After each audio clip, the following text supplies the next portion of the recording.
Hello friends, welcome two point of view. और आज हम बात करने वाले हैं बीजेपी लीडर नरेंद्र मोदी के कुछ इलेक्शन ओरिएंटेड एक्शंस के बारे में। सिर्फ बीजेपी नहीं, आज हम जानेंगे कैसे एक पॉलिटिकल पार्टी जनहित के साथ साथ इलेक्शन ओरिएंटेड एक्शंस लेती हैं ताकि आने वाले इलेक्शंस को वो आसानी से जीत सकें। पहले हम थोड़ी बीजेपी के बारे में बात करते हैं और इसके लिए हम थोड़ा बैकग्राउंड डिस्कस करते हैं। जैसे कि आपको पता है, बीजेपी 2 बार पावर में आ चुकी है, वो भी पूर्ण बहुमत से, फुल मेजोरिटी से। 2004 से लेके 2014 तक कांग्रेस की सरकार थी और 2004 से पहले बीजेपी की ही सरकार थी। लेकिन 2014 में जब दोबारा बीजेपी आती है तो पूर्ण बहुमत से आती है और वो 543 में से 282 सीटें जीतते हैं और इंडिया के टोटल वोट्स में से 31% वोट पाते हैं।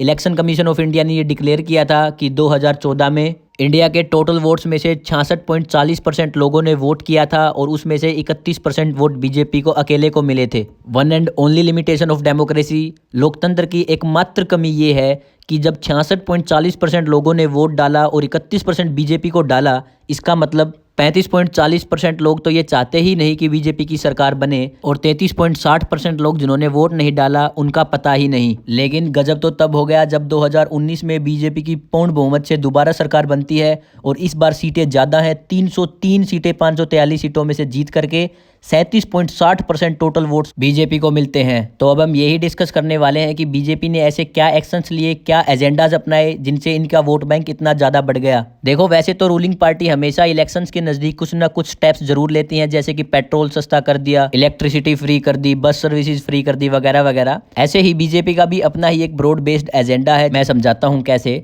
2019 के वोट बैंक को बढ़ाने के लिए सबसे ज्यादा जो मेन रोल प्ले किया वो किया डिमोनेटाइजेशन, यानी कि नोटबंदी ने। पिछले इलेक्शंस हुए थे 2014 में और 8 नवंबर 2016, यानी कि जब 2016 लगभग जा चुकी थी, उस टाइम पे प्रधानमंत्री मोदी टीवी पे आकर के ये बताते हैं कि आज से 500 और 1000 के नोट बंद हो गए हैं। लेकिन इस स्टेप का लोगों पे बहुत ज़्यादा इंप्रेशन पड़ा था और इसका इफेक्ट लगभग 2 साल तक देखने को मिला और 1 साल तक तो लोग लाइनों में ही लगे रहे। 2017 और 2018 तक इसका इंप्रेशन रहा और 2019 में इलेक्शन ही आ गए।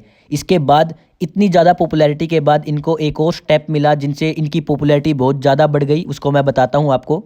इलेक्शन कमीशन ऑफ इंडिया 11 अप्रैल से लेकर 19 मई 2019 तक आने वाले इलेक्शन डिक्लेयर कर चुकी थी और तभी 14 फरवरी 2019 को पुलवामा अटैक होता है। लगभग 2 महीने पहले आने वाले लोकसभा इलेक्शन से तभी प्रधानमंत्री मोदी ने एक बहुत बढ़िया स्टेप लिया और एक साथ पाकिस्तान के ऊपर 2 सर्जिकल स्ट्राइक्स कराई गई थी। एक तो उरी द सर्जिकल स्ट्राइक, जिसके ऊपर एक मूवी भी बनी हुई है, और दूसरी Balakot air strike. Balakot air strike 26 फरवरी 2019 को कंडक्ट कराई गई थी, जिसके अंदर पाकिस्तान के बहुत सारे बेसिस जो हैं वो डिस्ट्रॉय कर दिए गए थे। 2019 के इलेक्शन से सही पहले जनधन योजना और 500 रुपए प्रति महीने बीपीएल कार्ड्स वाले लोगों को देने वाली स्कीम भी 2019 के इलेक्शंस पर मुख्य प्रभाव डालती हुई दिखी। और अगर आपको याद हो तो पेट्रोल के रेट्स भी 10.40 रुपए नीचे गिरा दिए गए थे और उस टाइम पे पेट्रोल का रेट था 82.5 रुपए पर लीटर। अब 2024 के इलेक्शन आ रहे हैं तो आपको इस बात की क्यूरियोसिटी होगी, जिज्ञासा होगी कि बीजेपी ने इस बार क्या स्टेप्स लिए हैं ताकि 2024 के इलेक्शंस इफेक्ट हों। तो मैं आपको बताता हूं। इससे पहले अगर आप अपने ओपिनियन को, अपनी आइडियोलॉजी, विचारधारा को एक अच्छी डायरेक्शन देना चाहते हैं तो चैनल को सब्सक्राइब कर लें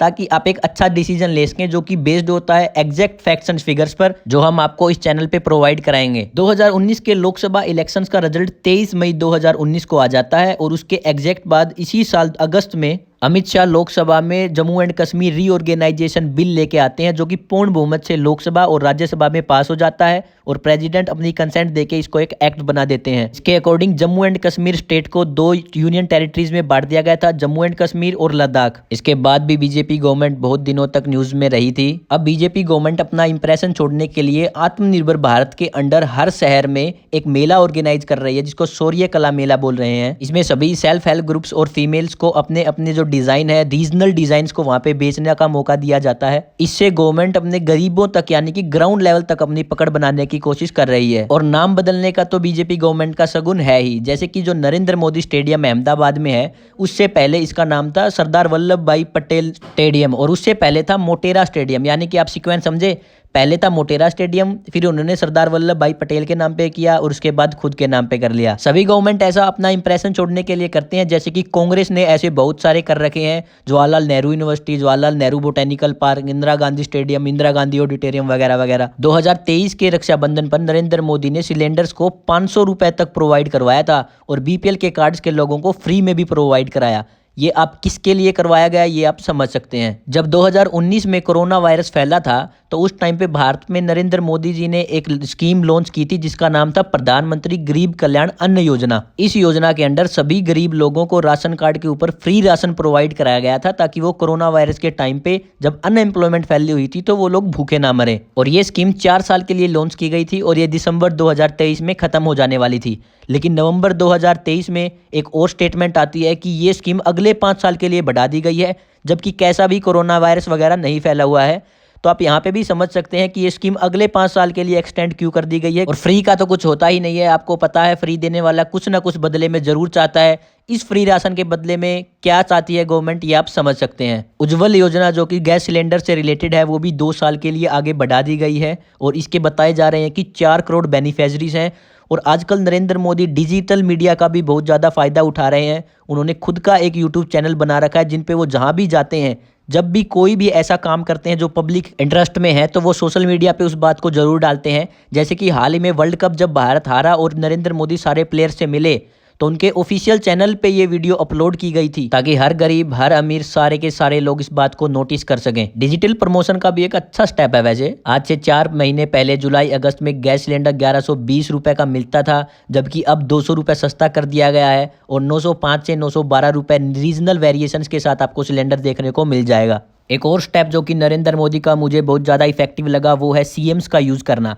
जैसे कि नरेंद्र मोदी गरीब लोगों तक नीचे वाले ग्राउंड लेवल तक पहुंचने के लिए उन सीएम्स का यूज़ करते हैं जहां पे बीजेपी की गवर्नमेंट है। जिस भी स्टेट में बेनिफिशरीज होते हैं वहां के सीएम प्रधानमंत्री मोदी का नाम जरूर लेते हैं और डायरेक्ट अटैचमेंट बनाते हैं नरेंद्र मोदी से। किसी भी स्टेट में अगर इलेक्शंस होंगे तो वो नरेंद्र मोदी के नाम पे ही बीजेपी को वोट दे देंगे और फिर रीजनल फेसेस कम मैटर करेंगे। तो ये थे आपके सामने कुछ एक स्टेप्स जो नरेंद्र मोदी और बीजेपी गवर्नमेंट के द्वारा लिए गए हैं आने वाले 2024 के इलेक्शंस को इफेक्ट करने के लिए। अगर आपको वीडियो पसंद आई तो वीडियो को लाइक करिए, चैनल को सब्सक्राइब करें।